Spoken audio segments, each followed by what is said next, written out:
ওকে, তাহলে আমাদের তিনটা সংখ্যা পদ্ধতি শেষ। এখন আসবো যে বাইনারি সংখ্যা পদ্ধতি। তো বাইনারি সংখ্যা পদ্ধতিতে আমরা কি করব? বাইনারি সংখ্যা পদ্ধতি হচ্ছে আমাদের আমরা সবাই জানি যে আমরা সবাই মোবাইল ব্যবহার করি, আমাদের সবাই কম্পিউটার ব্যবহার করি। তো ডিজিটাল ডিভাইসে আমাদের যখন কোনো ডিজিটাল ডিভাইসের মেমোরি বলি বা অন্য যাই কিছু বলি, সেখানে আমাদের দেখি যে হিসাবের ক্ষেত্রে ডাবলে চলে সবসময়, অর্থাৎ বাইনারি নিয়ম মেনে চলে। বাইনারি নিয়ম মেনে কি চলে? যে ডাবলে চলে, সবসময় লাভ দিয়ে দিয়ে চলে, ডাবলে চলে। কি চলে? যে একের পরে দুই, দুইয়ের পরে চার, চার পরে আট, আটের পরে 16, এইভাবে আমাদের বাইনারি সিস্টেমে ডাবলে চলে। তো আমরা এই বাইনারি ক্ষেত্রেও ঠিক একইভাবে সেই নিয়মটাই ফলো করব। কি করব?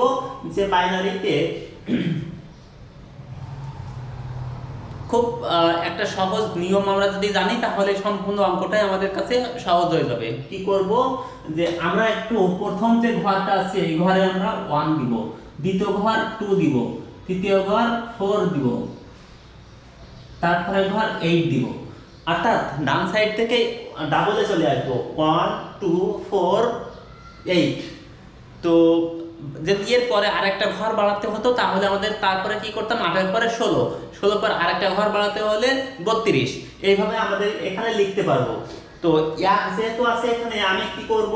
একের নিচে একটা শূন্য, একটা এক। একটু ভালো করে দেখলে ক্লিয়ার হয়ে যাবে আশা করি। প্রথম যে ঘরটা আছে এক, এক মানে হচ্ছে একের নিচে একটা শূন্য, একটা এক করে ঘরগুলো পূরণ করব। তারপরটা আছে দুই, দুই মানে হচ্ছে দুইটা শূন্য, দুইটা এক।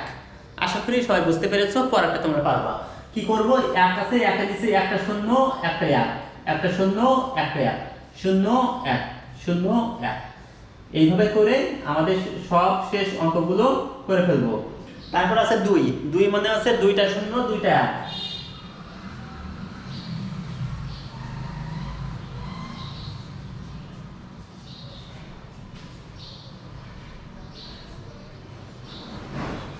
এরপরে আছে কি? চার, চার মানে আছে চারটা শূন্য, চারটা এক,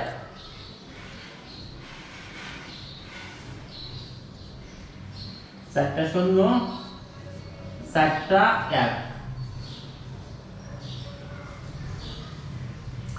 আট মানে হচ্ছে আটটা শূন্য, 3 4 5 6 7 8, আটটা এক, 4 5 6 7 8।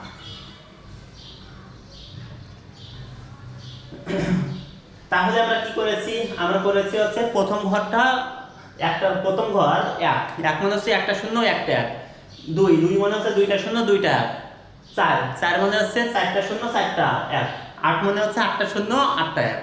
আচ্ছা, আমরা এখন দেখবো যে এইটা আমাদের এখানে 4 ঘরে হবে কি। আমরা এখানে দেখবো যে 4 ঘরে হবে কিনা, বা আমাদের আর ঘর বাড়াতে হবে কিনা। কিভাবে বুঝবো? সর্বশেষ যে অঙ্কটা আমরা পেয়েছি, এটা আমরা দেখবো এর আগে কখনো ছিল কিনা। অর্থাৎ 1 0 0, 1 এর পর 3টা 0, এটা আগে কখনো ছিল কিনা। হ্যাঁ, আগে এখানে ছিল। তাহলে আমাদের তো আর হলো না, আমাদেরকে বাড়াতে হবে। কি করবো? আরেকটা ঘর বাড়বে, অর্থাৎ 16।